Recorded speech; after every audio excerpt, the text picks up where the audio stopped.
Listen, as a brand owner, I know I should be prioritizing sales and outreach to new retail buyers, but to be honest, I just don't have enough time. So I've been testing out some new AI sales tools, and to be honest, it can feel a little bit more like I'm working with a child dressed as a robot instead of some sort of intelligent piece of software. Hey, how's it going over there?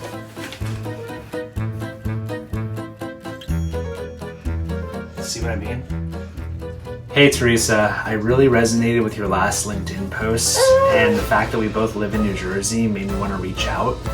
I'm not sending this. This is terrible.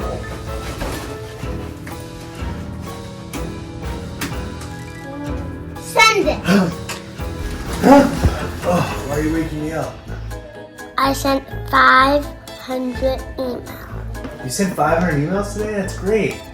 I have bad news. There's bad news? What's bad news? Your email's My locked. email's locked? And your bill is due. And my bill is due? I don't know. Maybe it's time to find a different solution. Hey everybody, it's Cameron over at WeStock, and definitely not that disgruntled brand owner that you just saw in the introduction. All jokes aside, shout out to my 5-year-old. He did a great job as in his acting debut, but very excited to walk you through our new prospecting and pipeline tool.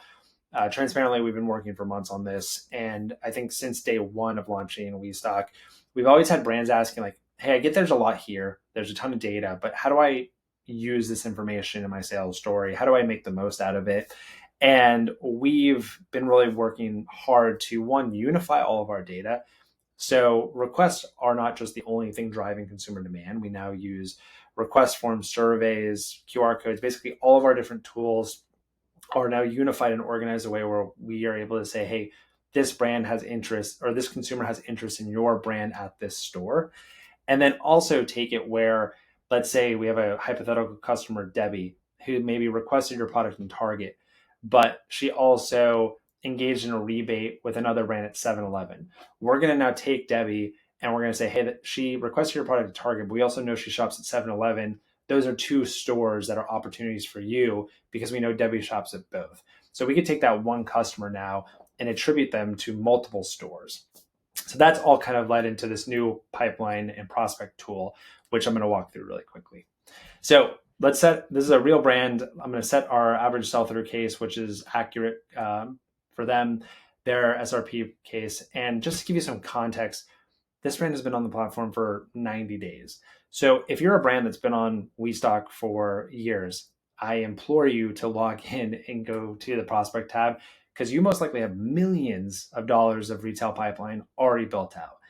And this brand's been doing a great job with rebates and surveys and request forms and working with our team. And they've really built this healthy, robust pipeline where like, hey, for the next 2 years, we know who we're presented to. Like we know exactly where we're going, and there's so much value in that.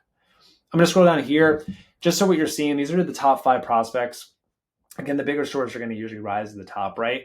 What are we looking at here? So one, closing confidence. Based on the historical data, we have 100% closing confidence that you have enough data to reach out to target. So even if this is 25%, 50%, you can reach out whenever you want. This closing confidence just gives you some context on when you have enough data to do so. Again, this is where you're going to see the biggest change. So total customers at Target isn't just going to be pertaining to requests anymore for outreach. We're going to use all of your customers that have either opted in or filled out a survey or identified as a Target shopper. And then we'll show you how many stores and then the overall opportunity. I'm going to scroll down here because I think some of the granular tools are better shown with a regional retailer. So let's take Hy-Vee, for example. Hy-Vee is a great example, manager owned. Sometimes you have to go through different manager groups to get into all of Hy-Vee. So here we have 81 stores. 63 stores, 81 customers, 100% closing confidence. I'm going to go and there's a few different things I can do. So one, I can visualize those Hy-Vee stores. Like I said, Hy-Vee, manager owned. Maybe I want to go after a few different manager groups. It just helps me to be able to visualize where those stores are. Then I can also create an audience segment. Let's say, hey, I'm actually going to get into some Hy-Vee locations. Let's segment that audience and let's send them a rebate.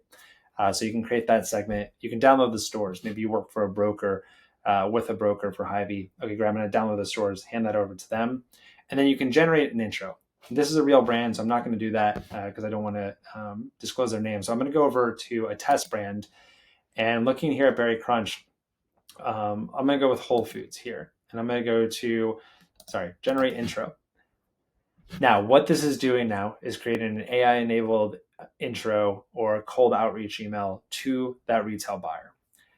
Now, we all know, especially given our robot demo in the beginning, that cold outreach is pretty bad when it comes to AI-enabled emails. And the reason why is because it doesn't necessarily tether to relevant data. It's trying to pull from public sources. So, hey, Whole Foods buyer or Sprouts buyer, I love that post you had, or I saw we have the same connection on LinkedIn, or maybe we went to the same school. Like, it's not relevant data, and it comes off as a numbers game. Hey, we're going to try to hit all these different buyers, and hopefully we get one that opens up and responds.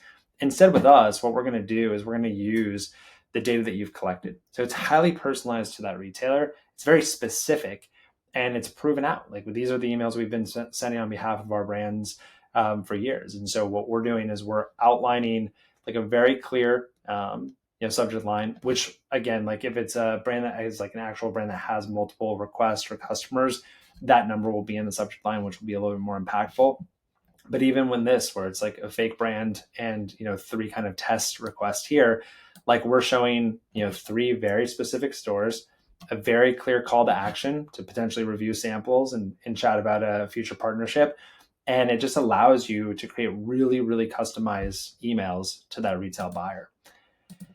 And the nice thing is we want you to 5x or 10x your outreach here. And so you're able to look at all these different opportunities. You can keep tabs on these as they start to increase. And like I said, like this brand's been on for 90 days and they already have 140 different prospects built out and over $3 million in retail pipeline. If you're a current brand, I would 100% log in, check this out, see what your pipeline looks like. If you're, a prospective brand looking to join, definitely reach out, and happy to walk you through a more robust demo. The other thing I will mention before signing off here is it is fundraising season. September is one of the biggest months for fundraising. One of the questions you're always going to get is kind of like, what's the retail pipeline look like? With this, it's so easy to be like, hey, well, let's log in and walk you through. We have a ton of pipeline here. We have a ton of retail opportunities. We have a consumer base that's fully behind us, and we need to raise funding to take action on that. So hopefully this also helps in those conversations too. But beyond excited to be launching this this new product, please do reach out to the WeStock CS team or sales team for more information. And thank you so much. And we appreciate the continued support.